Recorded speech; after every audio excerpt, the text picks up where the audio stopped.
என் அன்பு குழந்தையே, இன்று காலை வேளையில் ஒரு இனிப்பான செய்தியை உன்னிடம் சேர்க்கவே வந்துள்ளேன். நீ பயந்து கொண்டிருந்தாயல்லவா? இது சரியாக நடக்குமா, நான் நினைத்தபடி நடந்து முடியுமா என்றெல்லாம் மனதை போட்டு குழப்பிக் கொண்டிருந்தாயல்லவா? இதோ உன்னுடைய விருப்பப்படியே எல்லாம் நடந்து முடியப் போகின்றது என்ற இனிப்பான செய்தியை உனக்காகவே கொண்டு வந்துள்ளேன். இந்த ஆசிகளை பெற்றுக்கொண்டு இந்த நாளையும் தொடங்கு. வாழ்க்கையில் போராடும் குணத்தை பெற்று தீர்க்கமாக வாழ நினைக்கும் என் பிள்ளை நீ. மனதில் உறுதி இருப்பவர்களிடம்தான் அதற்கான சோதனை மேற்கொள்ளப்படுகின்றது. உன்னுடைய மனம் என்பது நான் வசிக்கும் கோவில். அந்த கோவிலில் என்னுடைய அனுமதி இல்லாமல் ஒரு தூசி கூட நுழையாது. என்னை காண வந்த என் பிள்ளையான உனக்கு நிறைய விஷயங்களை புரிய வைக்க வேண்டியது என்னுடைய கடமை. எதற்கு தெரியுமா? நீ இன்னும் வளரவே இல்லை. மனதளவில் நீ இன்னும் சிறு பிள்ளையாகத்தான் இருக்கின்றாய். உனக்கான பக்குவத்தை புகட்ட எனது சீற்றத்தையும் காண்பிக்க வேண்டியதாய் உள்ளது. ஏனென்றால் அது ஒரு தந்தையாக எனது கடமையே. உன்னுடைய மனதில் என்னை காண வருவதற்கு முன் பல எண்ணங்கள் குதர்க்கமாக எழுந்தது. அது ஏனென்ற கேள்விக்கு விடை கூறுகின்றேன், கேள். என்னை தரிசிக்க வரும் என் பிள்ளையின் மனம் தெளிவாக இருக்க வேண்டும். அதற்காகத்தான் என்னை பார்ப்பதற்கு முன் உன்னுடைய மனதில் எழுந்த அத்தனை எண்ணங்களையும் நான் அமைதியாக்க வேண்டியுள்ளது. நீ இப்போது உன்னுடைய துன்பங்களால் வலுவிழந்து மனதளவில் பாதிக்கப்பட்டிருக்கின்றாய்.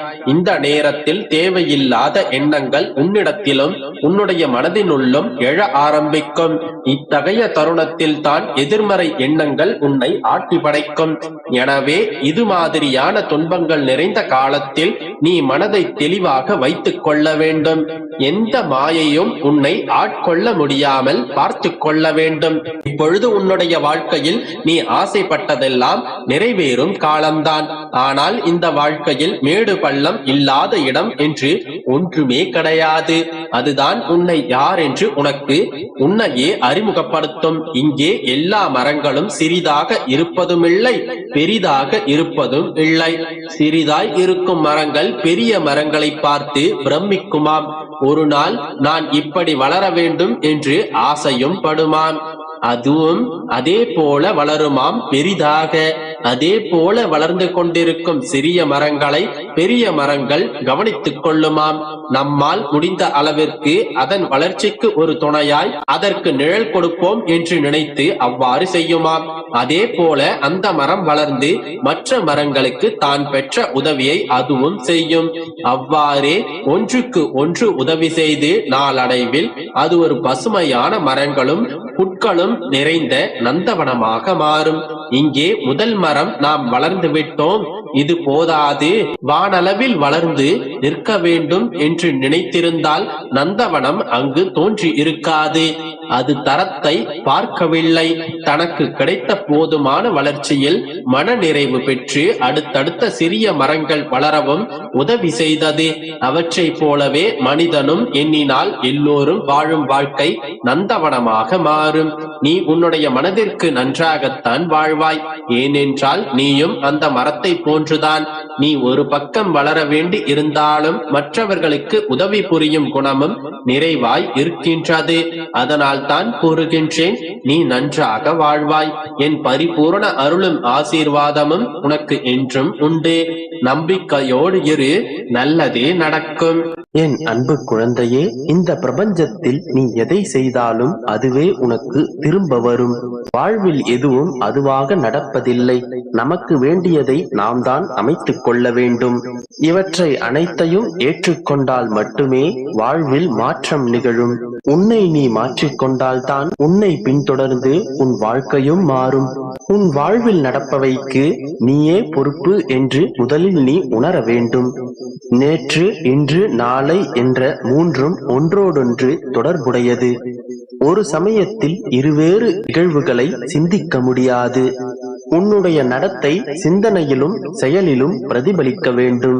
உன்னுடைய கடந்த காலத்தை மட்டும் நீ நினைத்து கொண்டே இருந்தால் உன்னுடைய நிகழ்காலம் இல்லாமல் போய்விடும்.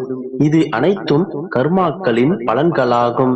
உன்னுடைய வாழ்க்கையில் உன்னுடனே பயணித்து எதிர்பாராத நேரத்தில் கொடுப்பதுதான் கர்மா.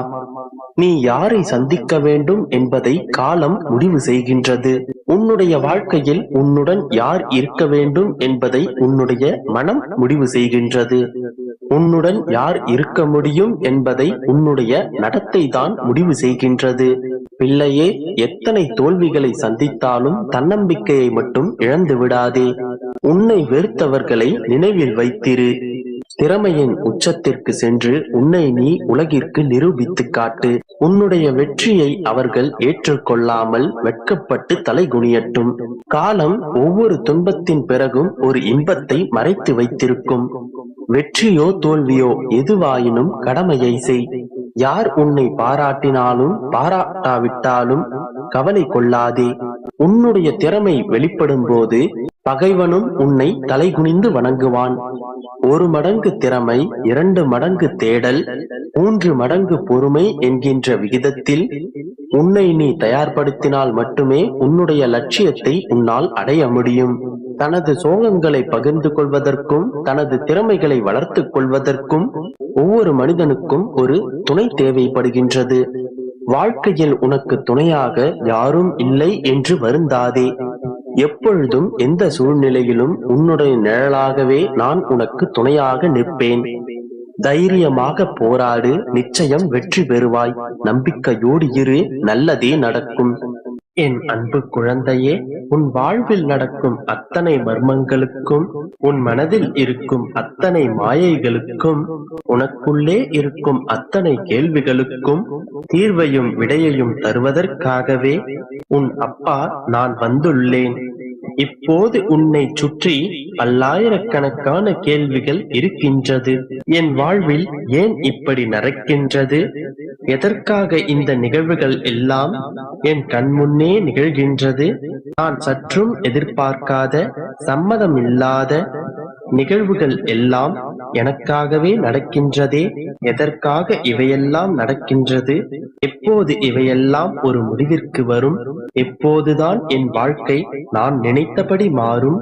நான் காத்திருப்பது எனக்கு பலன்களை தருமா அல்லது வீணாக போகுமா? சரி, நடந்ததெல்லாம் நடந்து போகட்டும். அடுத்தது என்ன செய்ய வேண்டும்? நான் நம்பிக்கையோடு உட்கார்ந்திருக்கின்றேனே, இந்த நம்பிக்கையோடே நான் என் வாழ்வை தொடரலாமா? இனி என்னதான் ஆகும் என் வாழ்க்கைக்கு என்று ஆயிரம் கேள்விகள் உன் மனதிற்குள்ளே ஓடிக்கொண்டுதானே இருக்கின்றது. இவை எல்லாவற்றிற்குமான விடையை தேடித்தானே